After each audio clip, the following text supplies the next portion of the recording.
Good afternoon. I am going to teach you today how to use a program called Packet Tracer. Packet Tracer is a program that you can download from Cisco's Networking Academy.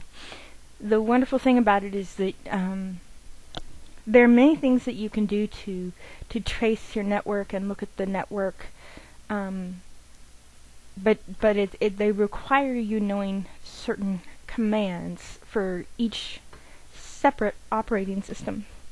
Packet Tracer allows you to look at both those commands, but also as a graphical interface.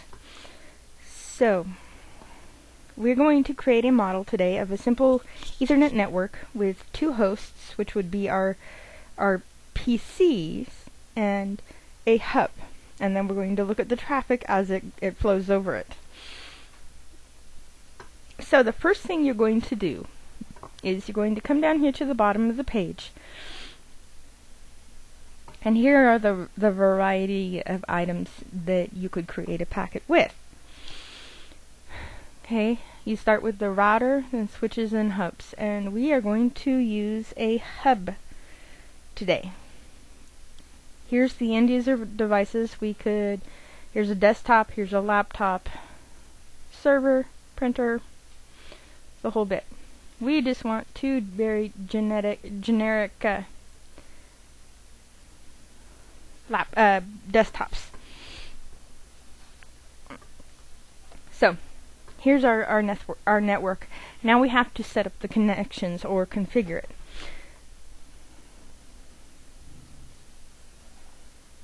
Okay, the next thing that we have to do is we're going to physically wire the device.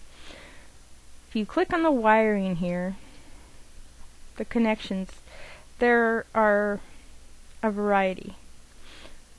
Okay, do you see how you could automatically choose them, or we could use copper straight through. And there's just tons of little choices here. So we could do any of those.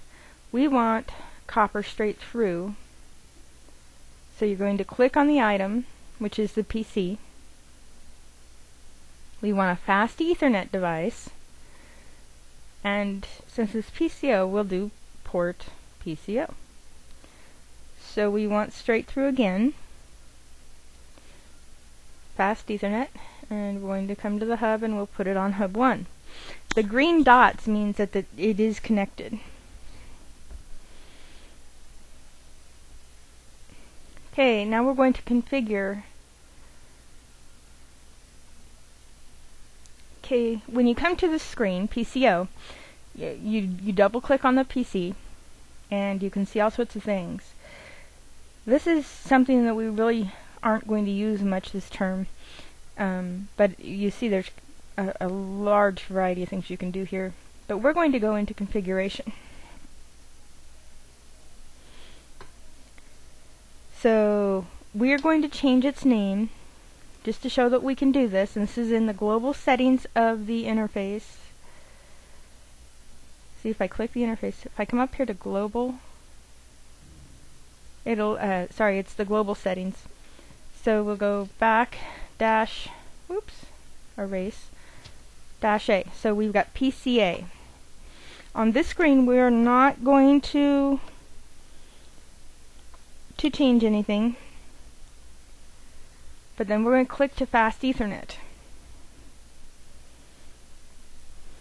Okay, we want to be able to enter our IP address, which is 192.168.1.1, and our subnet mask, if you just hit tab, will automatically fill itself in for you. This is going to be a static address. It's not dynamic. It's not being made by the computer. So now we're going to go into PC1.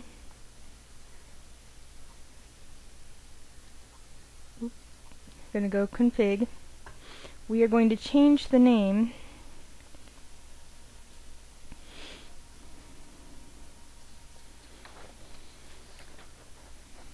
to be. Okay, we're going to come down now. That's all done in global settings, remember. Now we're at the interface. So here's the fast Ethernet. We're going to do 192.168.1.2. And again, you tab down and it fills in the subnet mask, and then you just click out.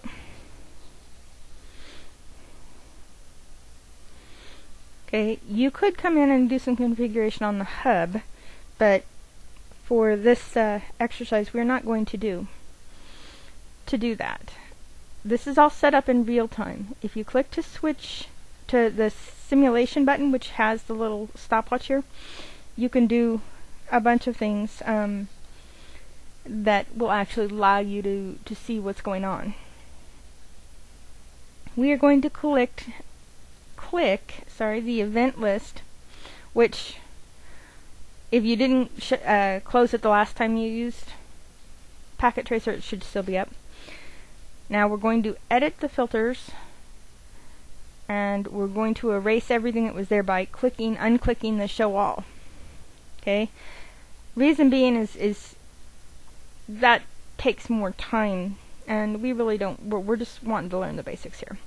So we're going to do an ARP and an ICMP filter for our event list filters, and then we're going to come over here, and this button, even though it's sort of hidden behind the simulation button, is a simple PDU, and that's a packet. We're going to add a packet, and we're going to move this over out of the way, and that packet is going to go from A to B, and you see it has a little white envelope. Okay, we have two packets here. If you look, there's the purple packet and the green packet. If you look down here in the event list window, the purple is going to be the ICMP and the green is going to be the ARP. And that's okay. We want them to we want to be able to see easily the two different filters.